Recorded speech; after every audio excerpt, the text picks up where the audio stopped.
Pedro Augusto Pinho, petroleiro aposentado, é bacharel em Direito e Administração.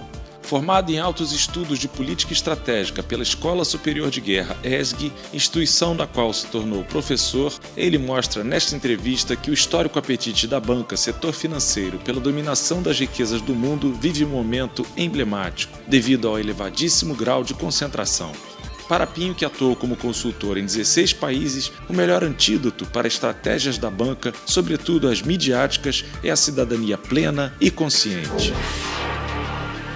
Confirmando a previsão de Marx, o mundo vive um processo acelerado de financiarização, concentração de riqueza e corrida armamentista. As alternativas fracassaram? Realmente, é uma tendência histórica a concentração, até porque nem todos vão se apropriar das mesmas tecnologias e dos mesmos recursos, né? Principalmente que muitos dos recursos são concentrados. Você vê pelo petróleo que a gente conhece, quer dizer, há uma concentração em alguns focos, alguns pontos do mundo do petróleo. Os outros não têm petróleo. Além da disponibilidade do bem, que é um motivo, tem também, vamos dizer assim, a estratégia política de dominação. Os europeus são, antes de tudo, bélicos. Isso é uma coisa interessante, porque se você pegar, por exemplo, uma religião, uma ideologia oriental, você não vai ver tanto belicismo quanto você vê nas religiões ocidentais. É só ver o islamismo, que tem um aspecto bélico, o cristianismo, que tem um aspecto, as cruzadas, a Inquisição, né?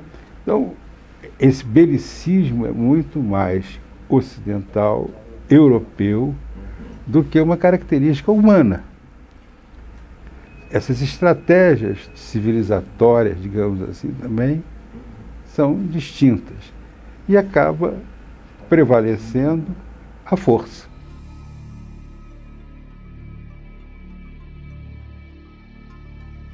Não que tenha deixado de ser bélico, simplesmente que começaram a surgir outras forças mais interessantes, como as tecnológicas. E agora, quer dizer, desse século XX para cá, principalmente na segunda metade do século XX, o capital financeiro que passou a ser o dominante. Então, o capital financeiro, inclusive, assume aspectos distintos. Ele, ora é libertário, ou ele é ditatorial, ora ele é globalista, ora ele é nacionalista, porque o caso dele é uma dominação distinta, é uma dominação do valor. As estratégias da banca são no sentido de se apropriar de qualquer ganho, independente da origem do ganho. Então ele se apropria dos ganhos ilícitos, e a banca é muito corrupta por causa disso. Corrupção é com ela mesma, né?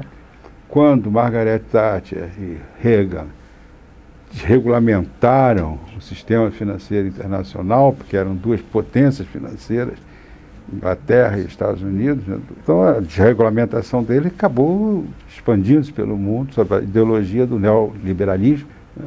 Quando eles fizeram isso, quem foi o maior beneficiado com isso não foi só por causa da desregulamentação, foram as drogas, foram os ilícitos, porque todo esse capital fluiu legalmente para as estruturas que a banca tinha organizado, que são os paraísos fiscais. Então passou, todo esse ilícito passou a ser lícito. Acredita que houve uma divisão no grupo dominante que se expressou na disputa entre Clinton e Trump, que se coloca como antiglobalização?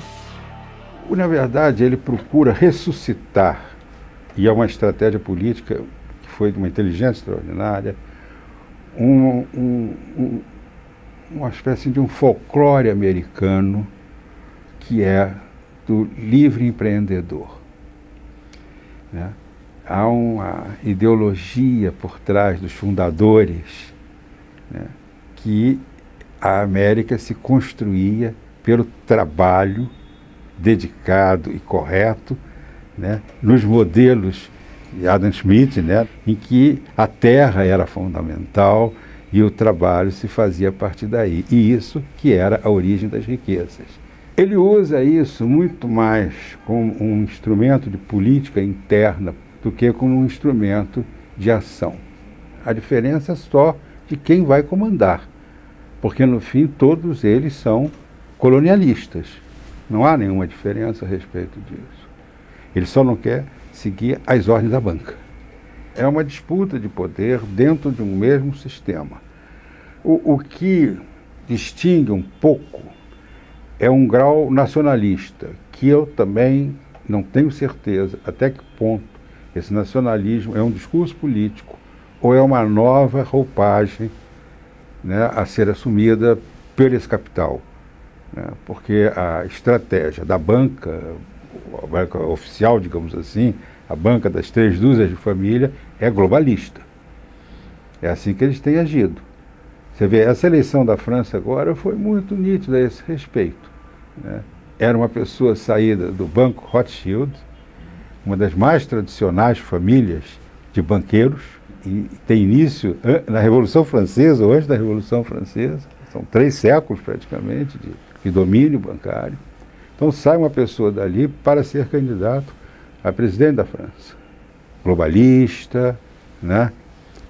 Redutora de direitos, todo o discurso da banca ele assume e ganha. Por quê? Porque a banca também domina as comunicações de massa. Hoje é uma exceção você ter uma TV iPad, uma TV comunitária, algum lugar que você possa falar. Hoje a maior capacidade de expressão não banca são as redes virtuais. E assim mesmo, na agenda do Bilderberg Group de junho, tinha um item da agenda que era a informação. Com esse grau de concentração de tecnologia, poder e riqueza, é possível sonhar com um mundo mais favorável à autodeterminação dos povos? Eu não sei, porque veja, a banca fez o nacionalismo da Ucrânia para poder atacar a Rússia. Eu esperava até, quando aquela senhora ganhou o prêmio Nobel, a bielorrussa, foi em 14, né, que ela ganhou o prêmio Nobel de literatura, eu pensei, a banca vai fazer uma nova Ucrânia na Bielorrússia. Então está começando a incentivar o nacionalismo bielorrusso. E a banca, como ela é multiforme, né, ela se fantasia com todas as roupagens, porque os objetivos dela são apenas 2. Absorver, trazer para a banca todos os ganhos, seja de que natureza for, industrial, comercial, ilícita, como a gente chegou a falar, ela trazer para ela todos esses ganhos. Esse é o objetivo 1. O objetivo 2 é ser constante e perpetuamente concentradora de renda. Então vai chegar uma hora de uma guerra inevitável. Porque para uma concentração sistemática, o entorno da banca, quer dizer, o que comanda, o que executa, o que organiza a banca, vai necessitar cada vez de menos. Ele vai necessitar muito de poucos. Então a população mundial é o maior inimigo da banca. Hoje, a maior oposição que se pode fazer à banca é a demografia. É o aumento da população. Onde a questão do preservacionismo se encaixa nesse contexto? Vamos pegar um pouquinho do início do século XX. A banca dominou pela Inglaterra o colonialismo do século XIX. Se você pegar a história da Inglaterra, você vai ver que não se formou uma classe industrial inglesa como se formou nos Estados Unidos. A classe industrial inglesa continuou sendo a classe financeira, que é bem antiga. As finanças, na verdade, dominaram desde as guerras anglo-holandesas, século XVII, quando o rei começou a precisar de dinheiro para fazer os barcos. Os nobres aportaram dinheiro e criaram o Banco de Londres, que é uma criação privada de aristocratas, para poder controlar a emissão de moeda e fazer com que o rei pudesse realmente pagar uma moeda que valesse a pena. Então, quando chegou a Revolução Industrial, que foi feita também na Inglaterra, né, foi um dos pontos importantes da Revolução Industrial, não foram os industriais que ganharam, foram os financeiros que ganharam, porque eles tinham um instrumento que era fundamental para controle, a dívida. O Tratado de Viena, né, a reunião para repartir a Europa pós-napoleônica, você vai ver que a Inglaterra assumiu uma postura de quem diz: eu tenho o melhor instrumento agora para dominar. Sim, mas e quanto ao preservacionismo? Quando você faz um grande domínio tecnológico, você está levando não necessariamente só os benefícios da produção, você está levando também os malefícios daqueles instrumentos da produção. As duas guerras fazem com que os Estados Unidos se desenvolvam mais ainda.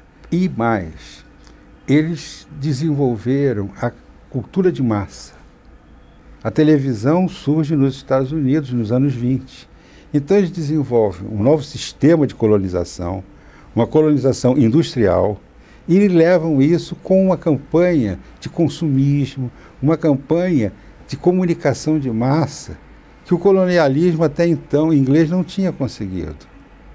E o que foi a inteligência deles? Olhar o ecologismo, olhar o preservacionismo e mostrar que a industrialização era antiecológica, era antipreservacionista, levaria o mundo para uma catástrofe com data marcada.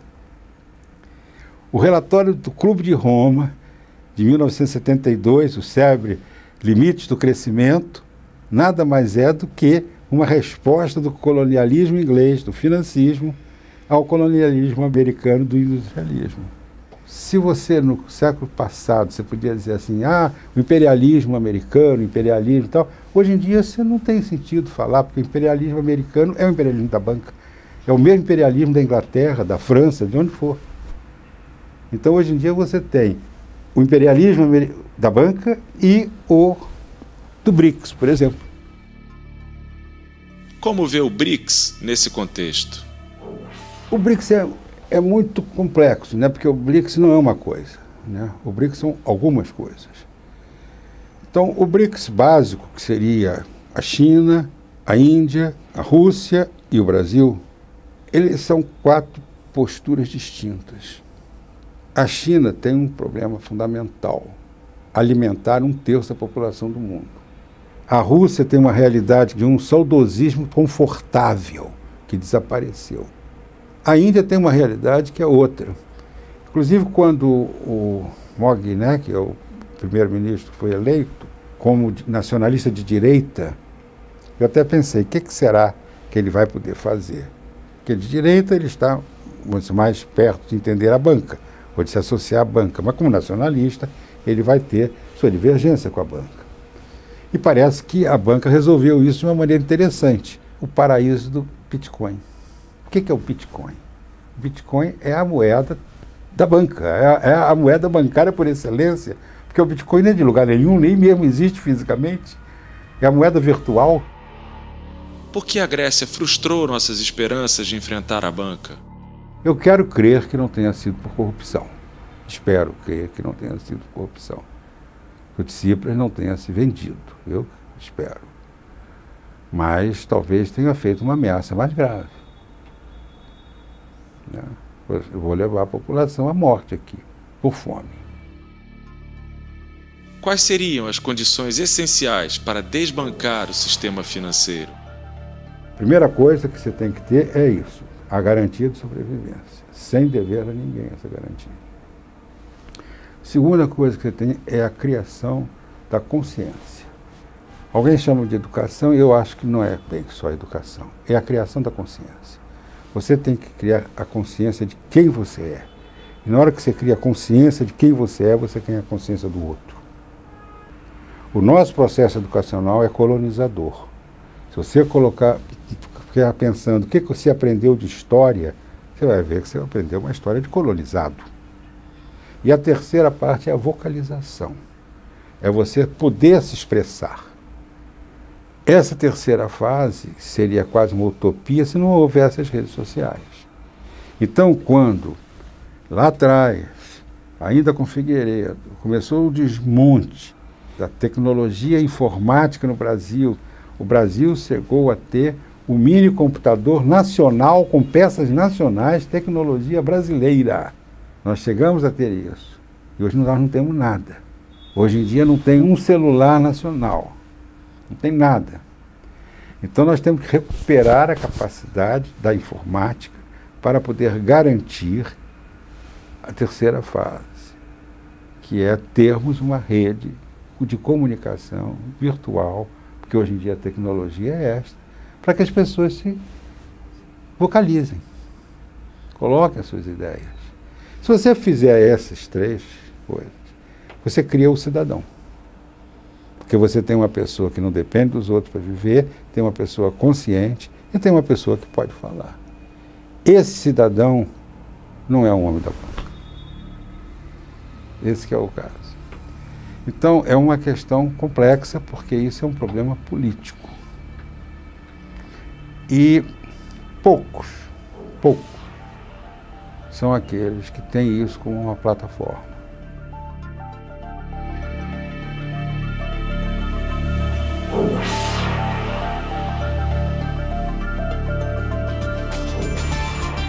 Por que ocorrem essas coisas? Que não é corrupção. Que se for corrupção, a maior corrupta é a banca, porque ela age em favor dos dinheiros ilícitos. É ela que cria os paraísos fiscais, então não tem por que falar nisso. Ela, principalmente, falar nisso, é o ladrão com a bolsa da senhora correndo, pensando, pega ladrão, é a própria figura, né?